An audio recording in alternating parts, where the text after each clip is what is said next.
Oke, mohon maaf Ibu Bapak ini aduh sepertinya iya tadi terkait sinyal jadi mohon maaf sekali saya tidak bisa berbagi layar. Oleh karena itu saya mohon kesediaan Ibu Bapak untuk fokus ya. Bismillahirrahmanirrahim untuk fokus karena materi kita hari ini tentang coaching. Kenapa coaching? Ya, baik Ibu Bapak akan saya coba. Baik.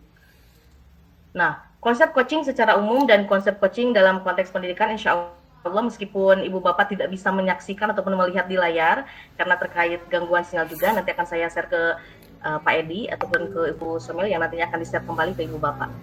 Untuk konsep coaching secara umum dan konsep coaching dalam konteks pendidikan di sini, kenapa sih kita penting? Dan saya yakin Ibu Bapak di sini ada yang menjadi kepala sekolah ataupun guru, tenaga pendidikan dan lain sebagainya, atau tenaga pendidikan, kependidikan, mahasiswa dan lain sebagainya dari berbagai macam latar belakang.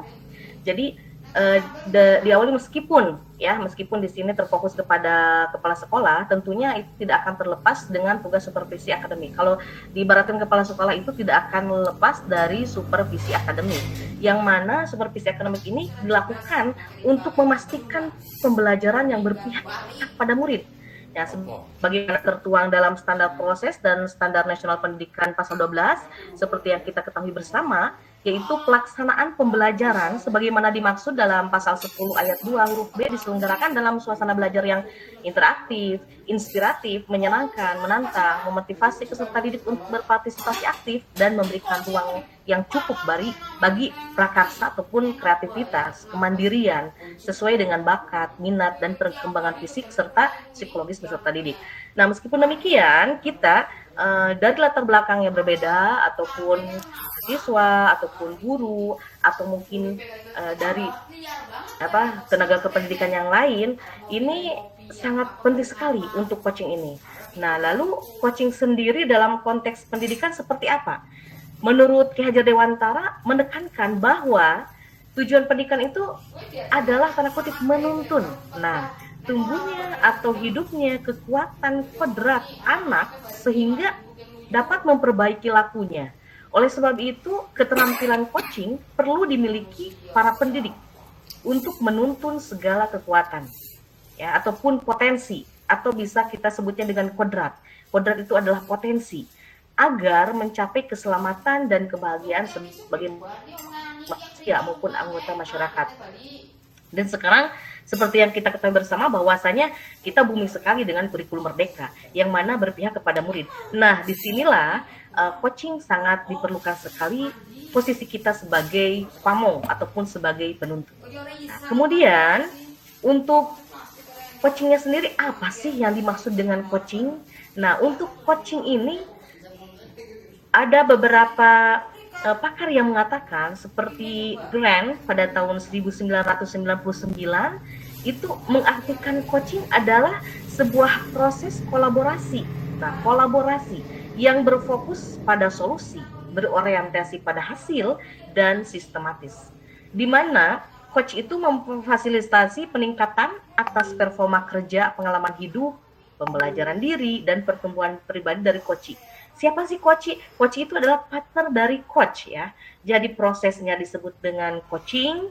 Kemudian yang partner ya, kita posisikan saja kita sebagai coach, kemudian partner kita yang akan berdiskusi dengan kita ataupun mitra itu disebut dengan coaching. Nah, itu menurut Grant. Jadi proses kolaborasi. Jadi fokusnya itu kepada solusi gitu. Nah, nanti ada perbedaan nih dengan tutor, dengan mentor nanti ke depan.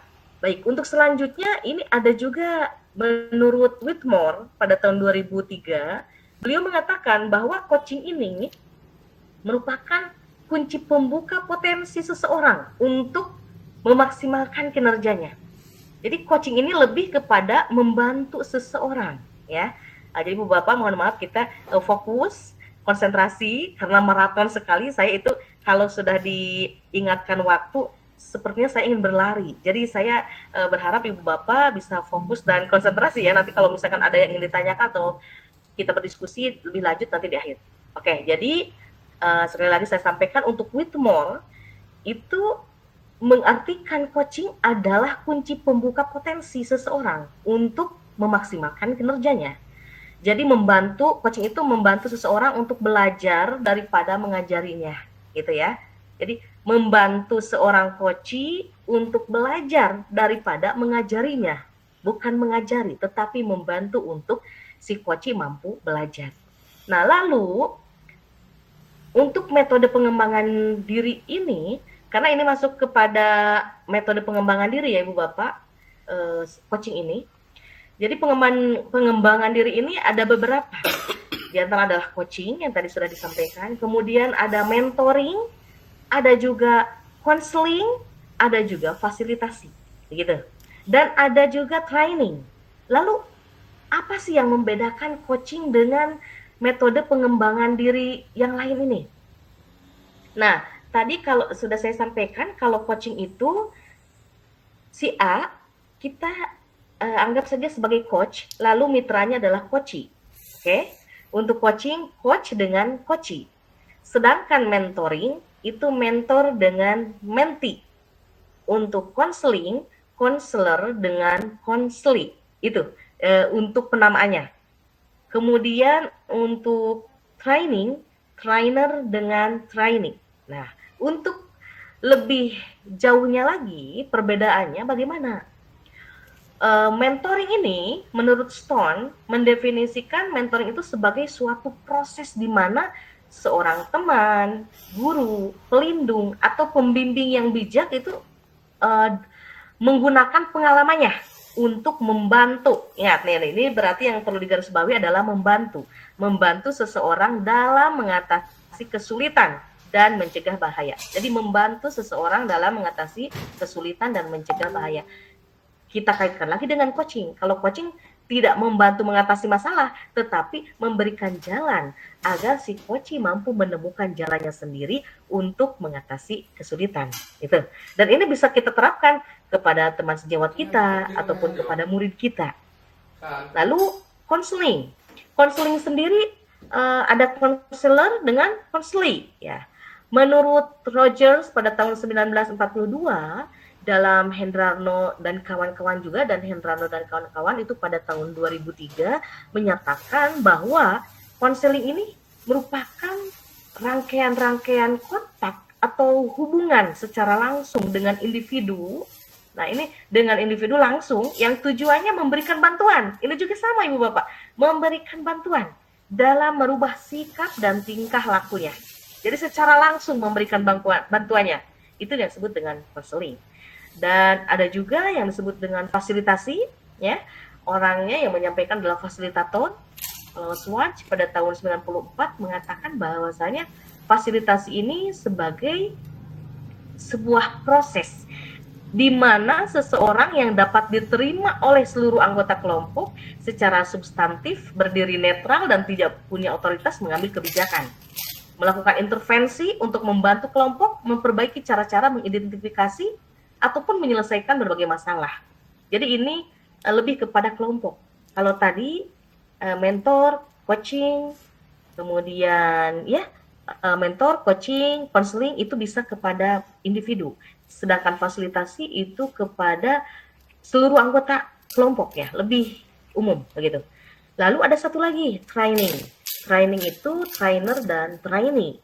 Nah, menurut Nu, Hollenbeck, Gerhardt dan Wright pada tahun 2003 mengartikan training itu merupakan suatu usaha yang terencana untuk memfasilitasi pembelajaran tentang pekerjaan yang berkaitan dengan pengetahuan, keahlian, dan perilaku oleh para pegawai. Begitu. Oke, baik Ibu Bapak, itu diantaranya berbagai macam pengembangan diri dan perbedaannya, dan di sini kita lebih fokus kepada coaching. Karena coaching ini bisa kita gunakan sebagai sarana untuk keberpihakan kepada murid dan bagaimana cara kita untuk memberdayakan rekan sejawat kita baik itu di tempat tugas masing-masing, begitu ya. Kepala sekolah kepada guru ataupun guru dengan guru ataupun guru kepada murid itu bisa menggunakannya coaching. Kenapa? Karena coaching itu bisa diartikan mitra ya. Jadi tidak ada yang tidak menggurui, tidak menggurui karena mitra. Lalu untuk tujuannya sendiri tentu saja ini memiliki perbedaan antara coaching, mentoring, konseling, fasilitasi, dan training. Kalau coaching itu lebih kepada menuntun, ya, fokus lebih kepada menuntun coachee untuk menemukan ide baru atau cara mengatasi tantangan yang dihadapi atau mencapai tujuan yang dikehendaki, begitu. Sedangkan mentoring itu tadi kan coaching menuntun untuk menemukan ide, mentoring itu membagikan pengetahuan. Kalau konseling biasanya dilakukan ketika ada masalah emosi dan psikologis, fokus pada pembenahan masa lalu dan kadang melibatkan terapi dan pendekatan remedial, itu untuk konseling. Lalu kalau fasilitasi membantu memudahkan kelompoknya dalam mengidentifikasi dan memecahkan masalah. Sedangkan training sendiri mengembangkan pengetahuan dan keterampilan training. Jadi trainee sudah punya pengetahuan nih. Nah, oleh trainer itu dikembangkan kembali pengetahuan dan keterampilan yang sudah dimiliki oleh trainee, ya, itu. Kemudian hubungan kalau coaching itu membangun kemitraan, mitra yang setara dan coach sendiri yang mengambil keputusan. Ya, jadi yang mengambil keputusan di akhir nanti adalah coach sendiri, bukan coach. Sedangkan mentoring, hubungan antara seseorang yang berpengalaman dan yang kurang berpengalaman. Jadi yang sudah berpengalaman, mentor, dengan mentee yang belum berpengalaman, itu mentoring. Kalau counseling, hubungannya itu antara seorang ahli dan seseorang yang membutuhkan bantuan. Memang kita butuh bantuan nih, akhirnya melakukan counseling, melakukan counseling. Kalau fasilitasi itu hubungan seseorang yang berada di luar kelompok dengan suatu kelompok yang difasilitasinya. Nah, fasilitator itu membantu mengefektifkan kelompok tersebut. Biar kelompok tersebut bisa efektif, maka dilakukanlah fasilitasi oleh fasilitator. Sedangkan training itu hubungan antara seorang ahli dan kelompok yang perlu ditingkatkan pengetahuan dan keterampilannya, gitu. Baik, selanjutnya ini saya tidak memberikan dulu kesempatan untuk Ibu Bapak bertanya, ya. Kalau Ibu Bapak sudah banyak pertanyaan di sini, diteruskan saja dahulu, nanti di akhir insya Allah kita akan, semoga masih ada waktu, ya. Baik, karena pemateri kita masih ada 4 lagi, Bu Bapak. Jadi fokus. Selanjutnya, paradigma berpikir dan prinsip coaching. Bagaimana sih kita paradigma berpikir prinsip coaching ini bagaimana? Nah, Ibu Bapak bisa dicatat juga, bisa diingat bahwasannya untuk paradigma berpikir dan prinsip coaching itu ada 4. Yang pertama, si coach itu fokus pada coachee, ya, fokus pada coachee. Yang kedua, bersikap terbuka dan ingin tahu lebih banyak. Di sini keingintahuan yang banyak atau bisa kita sebut kepo, ya. Itu kepo perlu untuk seorang coach kepada coachee. Dan tentu saja bersikap terbuka. Jangan menjudge, jangan menghukumi, jangan langsung menjustifikasi, begitu ya. Jadi seorang coach itu harus bersikap terbuka. Yang ketiga, memiliki kesadaran diri yang kuat. Nah, untuk seorang coach itu. Kemudian yang keempat, saya membantu coachee melihat peluang-peluang. Jadi lihatlah peluang-peluang yang dimiliki oleh coachee agar mampu mengembangkan peluang ataupun membantu melihat potensi yang dimiliki oleh coachee, gitu. Nah, untuk selanjutnya tadi sudah saya sampaikan, yang pertama kita bahas satu persatu, fokus pada coachee, ya. Fokus pada coachee itu, jadi coach itu memusatkan perhatian pada coachee, bukan pada topik yang dibawanya dalam percakapan. Ya, misalkan seorang coachee memiliki permasalahan dengan murid, atau seorang coachee memiliki permasalahan dengan sekolah, dengan pekerjaannya. Nah, seorang coach itu fokusnya kepada coachee, bukan kepada topik yang dibawanya dalam percakapan, ya. Oke, fokus kepada coachee. Bagaimana agar coachee ini mampu menyelesaikan masalahnya sendiri, mampu mengeluarkan solusi ataupun memberikan solusi dari dirinya sendiri. Seorang coach itu seperti itu. Kemudian yang kedua, fokus diletakkan pada bagaimana topik apapun yang dibawa coachee mampu membawa kemajuan dan sesuai keinginan coachee. Nah, kita nanti bisa lebih fokus, coach ini maunya seperti apa sih? Jika coach memiliki masalah, kan tentunya agar masalahnya itu selesai. Nah, kita fokus kepada tujuan ataupun kemajuan dengan coach. Selanjutnya, mohon maaf Ibu Bapak ya. Di sini sudah mulai musim hujan, jadi ini cuaca baik. Kemudian bersikap terbuka, ya. Coach itu memiliki pikiran terbuka terhadap pemikiran coach. Terbuka. Lalu ditandai dengan minimnya penilaian atau pelabelan atau analisa tentang baik atau buruk atau benar salahnya pemikiran tersebut. Misalkan ketika coach sedang mengutarakan permasalahan ataupun menyampaikan solusi yang coach sudah dimiliki, maka kita sebagai coach harus terbuka. Jangan sampai itu salah, solusi tersebut buruk. Nah, begitu. Ataupun coach ini orangnya lemah. Tidak. Jadi kita harus berpikir terbuka. Kemudian bersikap terbuka juga ditandai dengan kemampuan menerima pemikiran dengan tenang dan tidak menjadi emosional. Itu ya. Jadi bisa diibaratkan coach itu keren ya, hebat. Jadi ketika ada sesuatu hal yang menjadi pemantik emosinya bangkit, atau misalkan seorang coach itu, wah ini salah, wah iya betul sekali. Tetapi seorang coach harus tetap tenang, tidak menjadi emosional gitu. Lalu untuk bersikap ingin tahu lebih banyak, bagaimana nih? Coach itu harus seperti apa? Seorang coach memelihara rasa ingin tahu atau curiosity yang besar terhadap apa yang membuat coachnya memiliki pemikiran atau pendapat atau perasaan tertentu, begitu. Jadi di sini coach itu harus memiliki keingintahuan yang banyak, ya. Nah, lalu memiliki kesadaran diri yang kuat juga. Kesadaran diri yang kuat ini mampu membantu coach untuk bisa menangkap adanya perubahan yang terjadi selama pembicaraan. Jadi harus fokus orang coach itu. Jangan sambil main HP atau mungkin sambil ngobrol dengan yang lain. Jadi fokus untuk bisa menangkap adanya perubahan yang terjadi selama pembicaraan dengan coach. Juga mampu menangkap adanya emosi ataupun energi yang timbul dan mempengaruhi percakapan, baik dari dalam diri maupun dari coachnya sendiri. Gitu.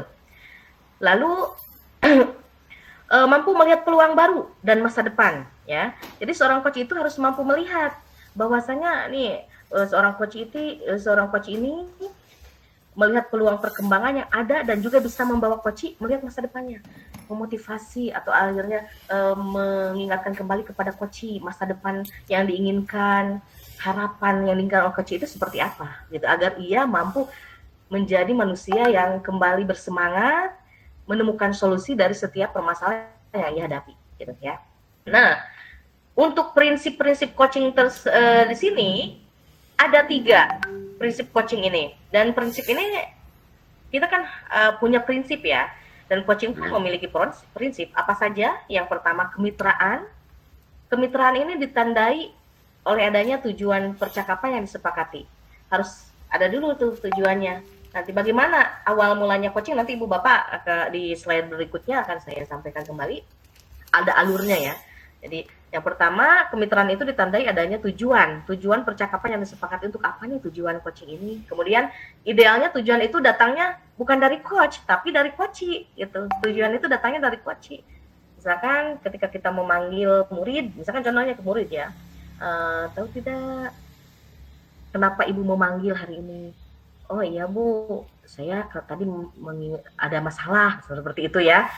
Kemudian kita dengan coach berdiskusi, dan coach menginginkan bahwa saya sebenarnya bermasalah tersebut, tidak maulah saya menjadi murid yang bermasalah, maunya menjadi murid yang disiplin dan sebagainya. Jadi idealnya tujuan itu datang dari coach. Sekali lagi, idealnya tujuan itu datang dari coach.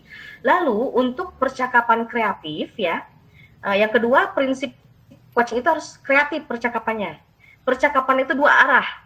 Tidak hanya coach saja yang berbicara ataupun coach saja yang berbicara, tetapi harus 2 arah. Nah, kemudian percakapan itu dilakukan untuk menggali, memetakan situasi coach, ya, menggali situasi coach digali. Dan percakapan ini ditujukan untuk menghasilkan pemikiran atau ide-ide baru. Dari mana? Dari coach. Ingat, dari coach. Kita sebagai coach itu sebenarnya harus pintar-pintar mencari pertanyaan pemantik, pertanyaan berbobot, agar mampu coach itu mengeluarkan ide-ide ataupun pemikirannya yang hebat gitu. Nah, kemudian yang ketiga, prinsip coaching itu memaksimalkan potensi. Percakapan ini harus ditutup dengan kesimpulan yang dinyatakan oleh coach. Bukan coach yang menyimpulkan, tetapi coach.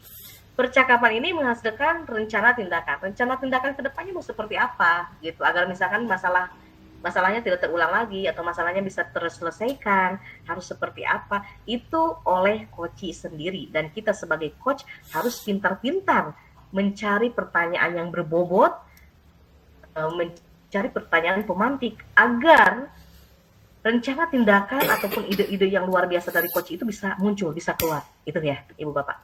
Baik, selanjutnya untuk kompetensi inti coaching ini ada yang disebut dengan TIRTA sebagai alur percakapan coaching. Ini alurnya. Jadi kita biar tidak bingung bagaimana sih awal mulanya harus seperti bagaimana dulu coaching ini agar bisa dibedakan antara mentor, konseling, fasilitator, fasilitasi. Lalu harus bagaimana dulu nih? Nah, Ibu Bapak di sini untuk kompetensinya sendiri dalam coaching ada 3 hal.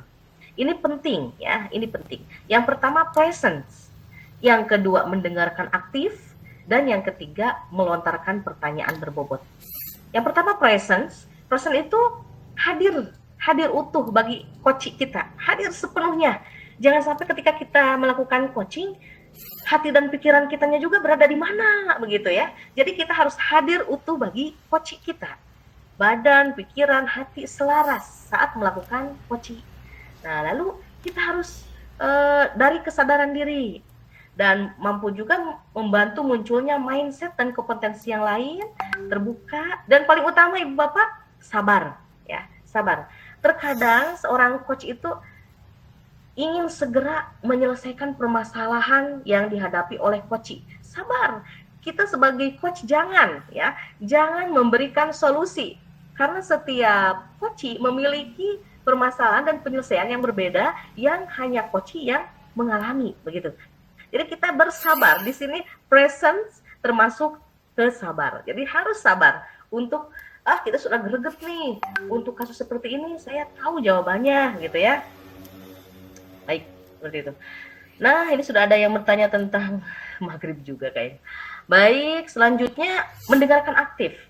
Nah, kemampuan untuk fokus pada apa yang dikatakan oleh lawan bicara dan memahami keseluruhan makna yang tidak terucapkan. Intinya seorang coach itu jangan terlalu banyak bicara, dan ketika menyampaikan pertanyaan kepada coach, berilah jeda. Maksud beri jeda itu jangan sampai pertanyaannya itu langsung, pertanyaan 1 sampai dengan 5 secara sekaligus atau dengan waktu yang tanpa jeda begitu. Jadi ketika seorang coach akan menjawab pertanyaan dari coach, beliau diam, biarkan saja. Biarkan. Kita berikan kesempatan seorang coach untuk berdiam, mempersiapkan jawaban, itu ya. Oke. Kemudian selanjutnya mengajukan pertanyaan berbobot. Inilah Ibu Bapak, gampang-gampang susah ya, mengajukan pertanyaan berbobot agar si coach itu mampu menjawab ataupun mendapatkan solusi dari permasalahannya. Terkadang kita bagaimana caranya biar coach itu berbicara. Terkadang coach itu diam aja. Nah, itulah pintar-pintarnya kita sebagai coach harus mampu mengajukan pertanyaan yang berbobot. Jadi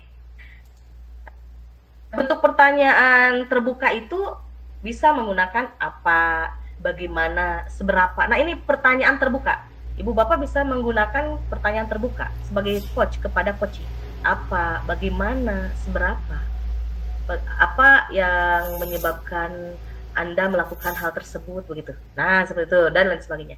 Kemudian Ibu Bapak sebagai coach itu tidak menggunakan kata. Ini ada 2 kata yang tidak boleh digunakan ketika coaching. Yang pertama kenapa atau mengapa, gitu.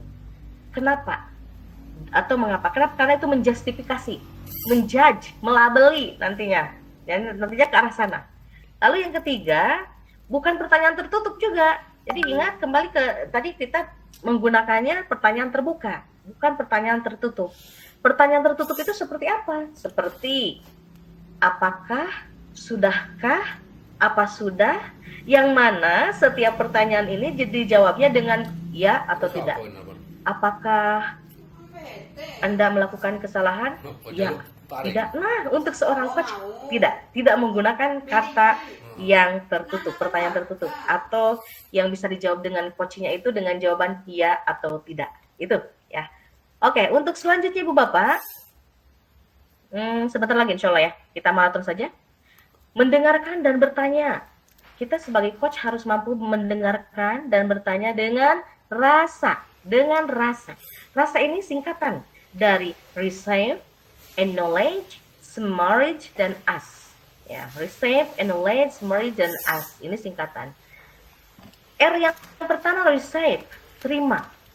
Ciri-ciri kata kuncinya diucapkan berulang-ulang, diucapkan dengan intonasi tertentu, berupa kata yang mengandung analogi atau tertangkap ada emosi saat diucapkan, atau pula menggambarkan kondisi, perasaan, atau pemikiran dia saat itu.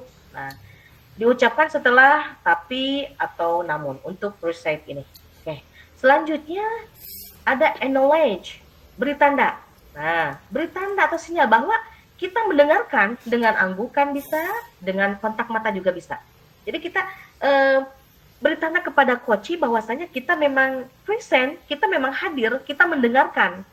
Ya, bisa ketika coach berkata ataupun berbicara, kita berikan tanda dengan anggukan atau kontak mata gitu ya. Nah, jika percakapan ini dilakukan secara daring juga, secara daring seperti halnya sekarang ya, itu bisa mengatakan dengan oh ya, intinya ibu bapak harus memberi tanda, memberi acknowledge bahwa kita memang present, kita hadir untuk coach. Lalu memberikan perhatian penuh pada coach, tentu saja tidak sibuk mencatat ya. Oke, ketika coach sedang berbicara, menyampaikan masalahnya, sibuk mencatat, no.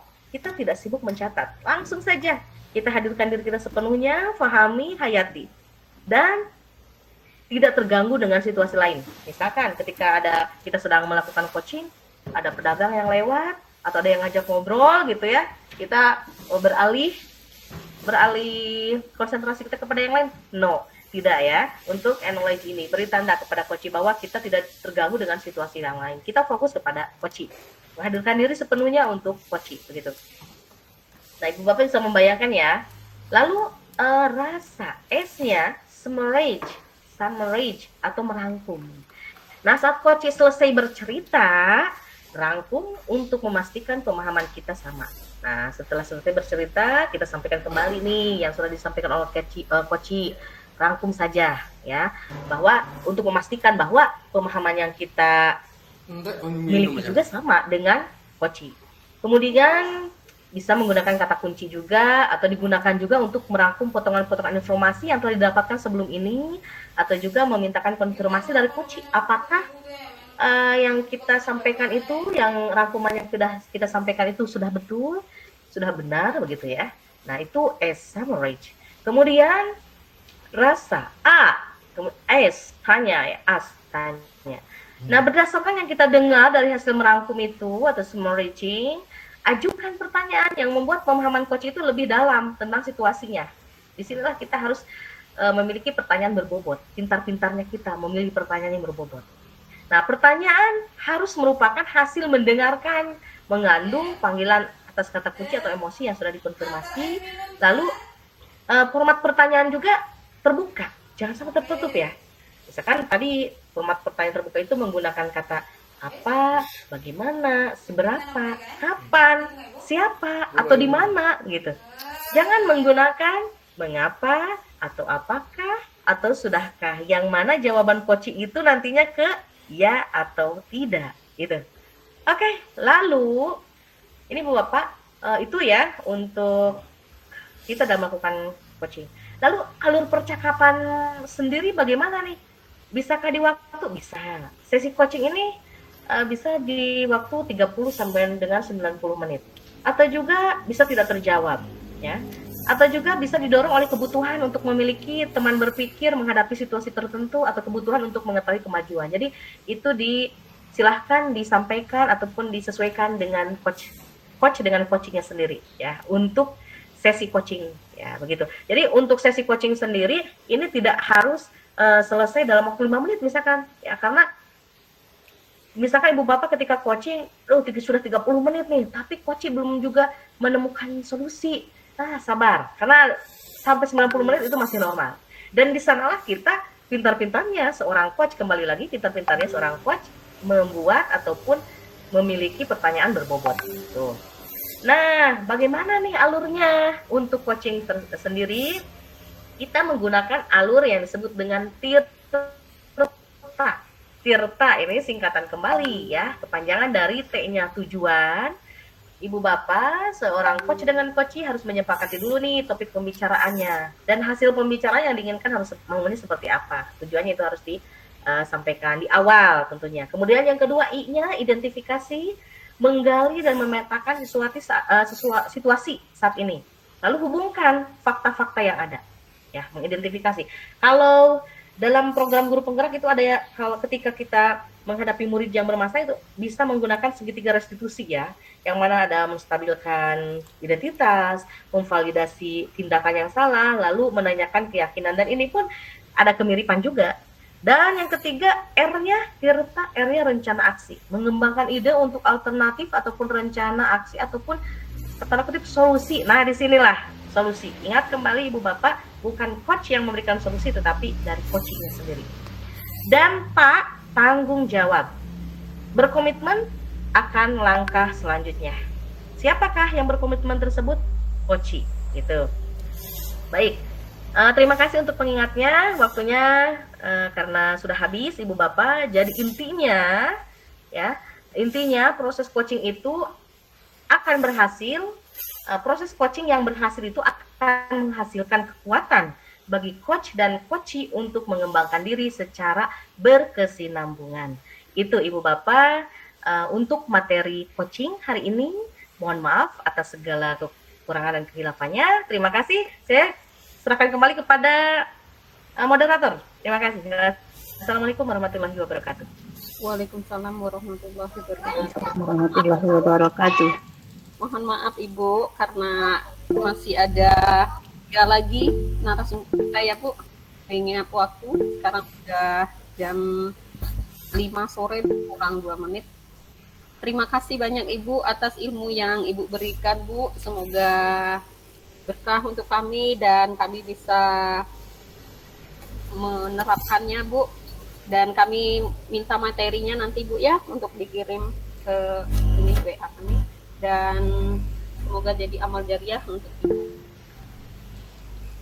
Selanjutnya, amin ya rabbal alamin. Kita yang ketiga yaitu Ibu Leli